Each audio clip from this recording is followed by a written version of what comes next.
былай отырасың. Екеуге 200 граммды саласыз. Мынау екеуі бірдей, фигурасы бірдей, биіктігі бірдей, екі адам, иә? Екі адам. Мынаның қаны нормальный, сұйық, норма ешқандай шөлдемейді, қойыланбаған, ұйқысы қанған тез салады.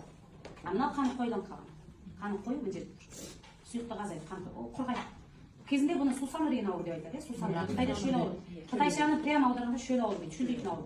Неге шөлдейді? Құрғап қалды, қан қойылан қалды. Енді қараңыз, қан қойылан бұның қуаты жоқ қой, қан итеретін. Дұрыс па? Қойылан жарыспақ болып тұр. Сосын енді ол негізі айтады, сахар болғың келсе, түнде кеш жат дейді, жатарда тойып тамақ жейді. Әсіресе тойып тамақ жеген, мынау ұйқы безбен асқорыту жүйеге асқазанға нагрузка келтіреді. Сондықтан мынау ұйқы без инсулин бөлігі мөлшері ана жеген тамағының мөлшерінен аз болады. Түсінесіздер ғой? Өзі мынау осы асқазанға сыйымды тамаққа бөлінетін инсулин ғой негізі. А біз оны 2 есе тойып алғаннан кейін ана инсулин жетпейді ғой. Сосын кейін асқазан толып кеткеннен кейін асқазанның функциялық қызметі нашарлайды, ол зақымдалады ғой, дұрыс па ол? Тығызданып қалады іші. Сөйтеді да ол